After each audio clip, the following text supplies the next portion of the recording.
It's been about a week or two since the NFL draft ended, and the Eagles have been left in the melees to bask of the afterglow of success.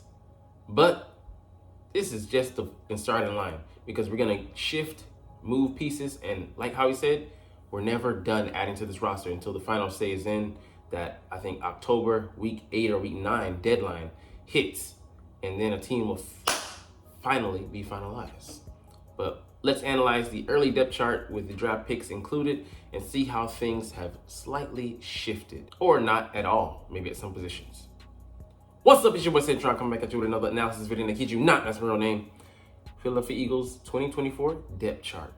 And it feels like last year, I want to say initially, I did say initially that, we came in with a lot of positions kind of static set, but there was a lot of shifting because we lost pieces last year.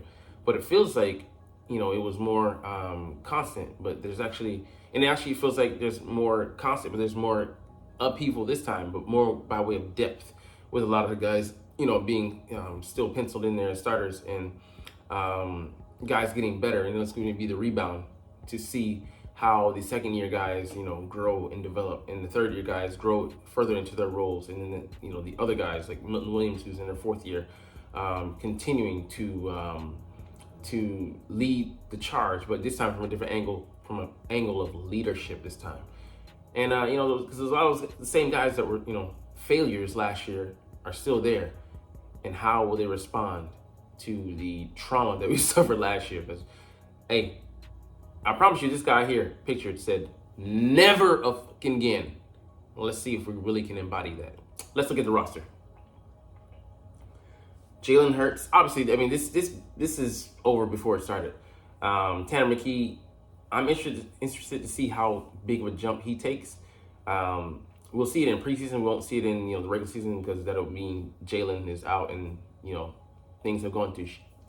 But Kenny Pickett is a pivotal piece here because he's replacing Marcus Mariota, who went on to be a piece of the Washington Commanders pickup free agent haul. And he might start for them, he might not. But Kenny, he's believed to we were a guy we were high on. Going back to the 2022 draft. But obviously, we were deciding on who our guy was going to be. Stuck with Jalen, and then things worked out. But it's interesting. He's a younger player, younger guy. That Pittsburgh gave up on, but promising guy.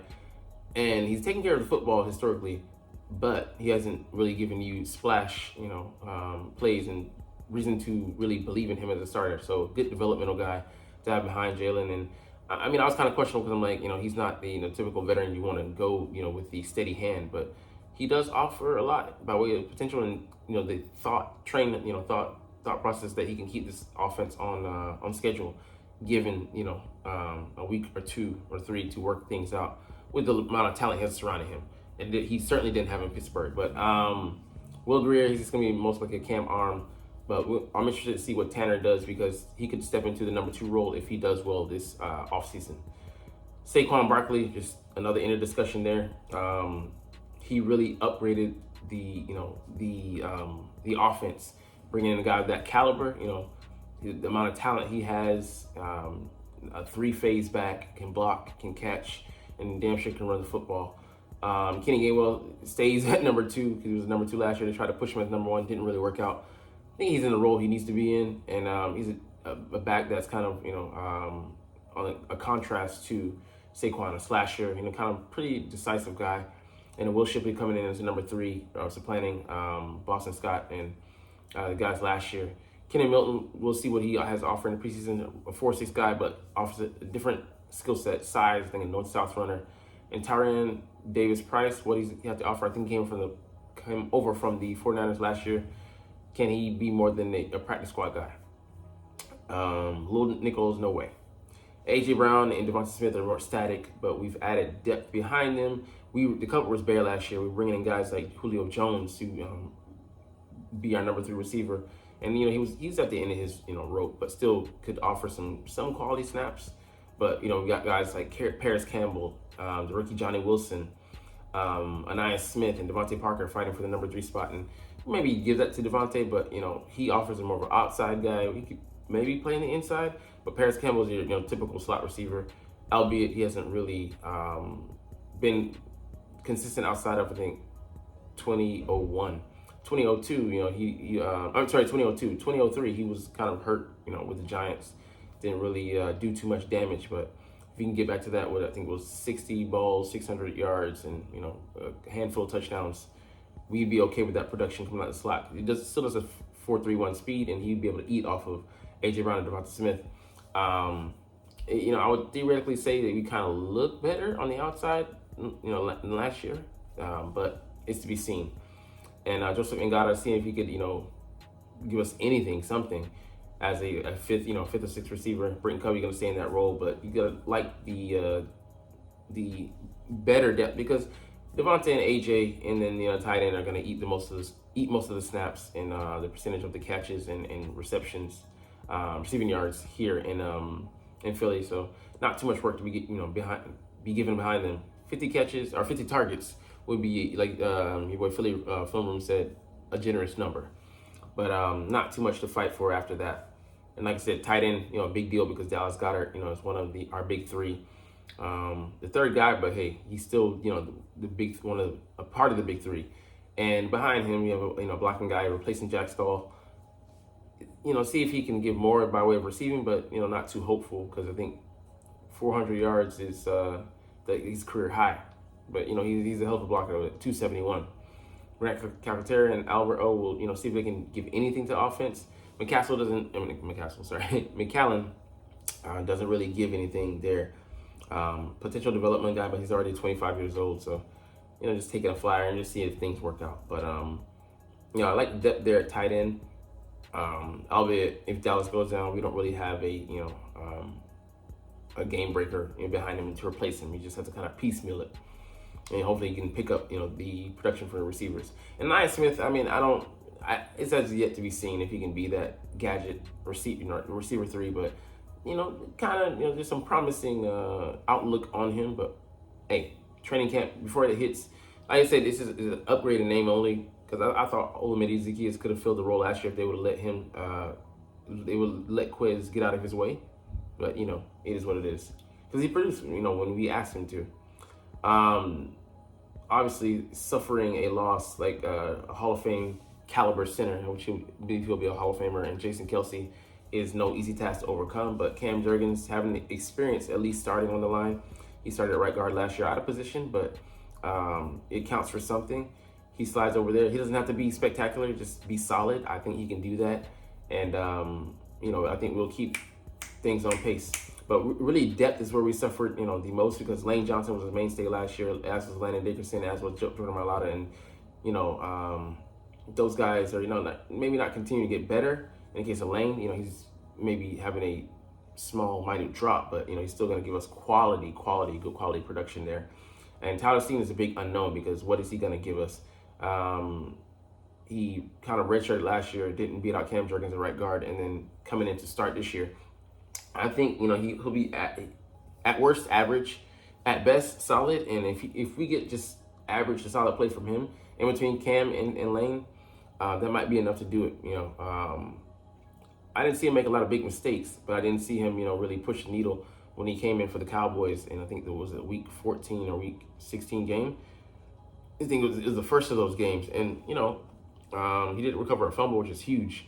The awareness there was crucial, but he didn't do anything to really hurt himself tremendously, but he didn't really help his cause either. So Sua Petro came in the next week to start because he was healthy, and they trust veterans over rookies on this outfit more times than not. But we have potential future starters and potentially good depth with Trevor Keegan coming in, Dylan McMahon. He's kind of redshirting this year, same as Cam his rookie year. He was a backup center technically, but but I like that these guys offer some potential by way of going to Southland University. They might get their degrees, and if they do, they're going to go on to have some prestigious gigs in the future. So N.M. Dankwa, the 6'8" guy, and Gottlieb, I think he's like 6'5" or so. And there's a guy from Australia who doesn't even count from us. I think maybe from Australia, 6'5", 319. Hey, give him ship him up, or Right, get him up to speed and get him into shape. Can't think right now. Anyways, but our depth is worse off because the experience, but the potential for them to be better than the guys that they're replacing is there. And LaRaven Clark, Fred Johnson, he's on injured reserve right now. Fred Johnson, we have yet to see what we have there, but Mekhi Becton, you will see. Like, he's a guy that Jeff vouched for, at the very least, that he felt like he could get into shape and get some work in with and shape him up into a decent option. So we'll see whether that works out or not. But Fred, he's an unknown. Got hurt last year when he signed that 1-year extension. So it is what it is. But we're more flying blind.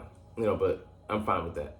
All right, so a big overhaul on the defense with Bryce Huff replacing Hassan Reddick, who was shipped off for a 3rd-round pick that has potential to be a second in 2025. We'll see how that works out. But a rookie who's going to get better, Jalen Carter, Jordan Davis. As of yet to see what he is, but if he can just be average, that would be a step up for he's looked great, and then he's take a precipitous drop, and he's fell off hard. Milton Williams, he's going to give us consistency. Moro Jomo looked good in his limited play time last year. Marlon, he's been steady. What are we going to get from PJ Mustipher? Is he going to be a depth guy or not? Gabe Hall, he's looked, he looks the part, but we'll see what he's able to offer. Again, we take some hits, definitely because of leadership. Fletcher Cox, there's no replacing that, but those guys, can step up, make their presence felt on the interior. And Josh Sweat, was he overworked last season? Those guys will never admit that, but they say they're on the field. They say they can handle it. Does Nolan Smith take it, the leap this year as a backup right now? Zach Bond, what does he offer as a do-it-all linebacker? Jack of all trades, maybe master of none. Then I feel like our depth this year, because we're gonna have to make some hard cuts. I think we're not gonna keep all these guys. Definitely not. And Julian Oguara, and who's the other guy that he's not listed here? I'm forgetting. Will something. Brandon. Not Brandon Smith, but I do think that we have 7 or 8 guys. 1, 2, 3, 4, and 5, and Brandon Graham. Where's Brandon Graham here? So okay, there's Brandon Graham. Terrell Lewis, there he is. The potential depth that we have, we're gonna have to cut some people. I'd say one of these guys makes it, and maybe Patrick Johnson, one of the holdovers, him, and then there's another guy that's been, and Taron Jackson. I think one of them doesn't make it, man, because we can maybe get some versatility out of having these guys. One of these guys be double up as an edge rusher and Sam rush linebacker. So I don't know how things are going to shake out, but there's a lot of interesting pieces to be played on the defense, because we're gonna have to cut numbers down, and some team might have a come up off of some of our guys being brought into their fold. Like linebacker, also remade Devin White and Oren Burks there now. I like that as a depth signing. Ben Van Sumeren is too early. He's not fully cooked yet. Jeremiah Trout Jr. is the backup now instead of the guys we had last year. Just awful. F. I'm not saying F, not like that. But Brandon Smith, he's another potential guy that we brought in. We'll see what he's worth. And, you like him as your 3rd guy, your special teams guy, as you do Ben Van Sumeren. Do we go with 6 linebackers, though? I think we only went with 4 last year. So, that came back to bite us tremendously. And Nakobe Dean, you like him, but he's, can he stay healthy? And what's his ceiling? We don't know yet. But Devin White, I love his athleticism. I think he'll be able to farm the land efficiently with, the talent he has playing around him. Now, here's where it gets very, very dicey. Cornerback, we got so many guys. We got Darius Slate, Isaiah Rodgers, Josh Jobe, James Bradbury, who likely will be a cut, Quinyon Mitchell, Keely Ringo, Eli Ricks, Zach McPherson, Avonte Maddox, Tyler Hall, Mario Goodrich, and then this new guy we'll talk about in a second. But, that's so many mouths to feed. I think we can only keep 1, 2, 3, 4, 5, 6, probably 7, and then that means one of these 3 guys are fighting. He's probably going to be a practice squad guy again. He gets cut. We have to get rid of Josh Jobe. I mean, like, it's gonna be tough, man. Like, Josh Jobe came in and he started for us, and he got some work, but he stuck with it. And it's there's something for that mental fortitude that he showed. Darius Slay, he started. Quinyon Mitchell, I see him. Yeah, you've seen, like, I love someone pointing out 2023 drafts. All the corners that were drafted pretty much started. So it's not a high bar to say that Quinyon should be starting out the gate. And I think he already upgrades the position, especially in youth, speed, tenacity. Just his tool belt is like Batman. That shit is deep. So I do see James getting cut. If we could sing a trade for him, great, but I don't think anybody wants Burnt Birdie at this point. Josh, I think the position is too deep. Last year, he would have made it easily. Isaiah Rodgers, I would love to see what he can do, but I don't know if he's a starter because, I mean, if you can challenge the young kid, but we didn't draft him for nothing. So if he can be in a slot, I think we also maybe get rid of Zach McPherson. So Avante, he's there, but we have new blood coming in, Quinyon and Cooper DeJean. I think he's going to compete for the slot position, and we see him at primary as a corner first, but we wouldn't be afraid to put him at safety, have him there. But I think this is weak depth, as far as these guys. But if you're not including a guy like Cooper DeJean, Reed Blankenship, Sidney Brown, who's on the mend, you can't really count on him at this point. Chauncey Gardner, yeah, sure, he has slot versatility as well. But Tristan McCullum, he's a practice squad guy. Andre Sam, practice squad guy at this point. Mekhi Gardner is an emergency guy. So who's going to be our fourth guy? That is the question. And what 7 corners do we keep? That is the huge question. Tyler Hall has some skill. Everywhere he's gone, he's balled out. But is he seen as expendable, as Sel would say? That McPherson, we just haven't had, he hasn't had a chance to prove it. Moved inside last year, then had his Achilles injury. So, what are we able to do? Not even going to cover there's so many options here. I want to see Isaiah Rodgers, at kick returner 1. We'll ship that. I wouldn't mind that. And then Cooper DeJean, this would be a perfect special teams lineup for me. So, those are the guys, and I don't know where it shakes out, but you can see I spent a lot of time talking about the corner and secondary. Defense, period. There's gonna be a lot of consternation. So offense is more static, and defense is more influx. We're figuring this shit out as we go. So interesting job for Vic Fangio. Not jealous of the job he has to do there. But a guy we did sign from rookie minicamp was actually Joey Porter's cousin, Sean Steffen. So he out of Fair State, I think in D2 school. He ran a 4.3, I think a 4.38 at I think it was Pittsburgh, not draft day, was, what do you call it? Pro day, but, 5'9", $175, guy who's gonna come and compete. Yeah, man, he committed to same school, but, it's him, Penn State, just couldn't make it. Turned 26 in December, so old ass guy, but, all the corners we have, and then we have this guy thrown into the mix. What the fuck is going on? What will happen? We'll see. Can he be a slot guy? Don't know, but I would say stash him on the practice squad and try and develop him. And, he probably won't make it to second contract with us, but if he can be an initial impact player for us, hey, have at it. But anyways, we're going to get up out of here, but you're not even watching, though. It's all good. I'm going to slide up out of here. But, hey, I love talking about the Eagles, and I love making these videos, so we'll chunk the deuces officially. But as always, it's fly, Eagles, fly, and let's motherfucking go. Like, comment, share, and subscribe if you like. Thanks for watching. Check me out at Cintron, Cintron Anime, Cintron Life, or Cintron Laughs, or other social media.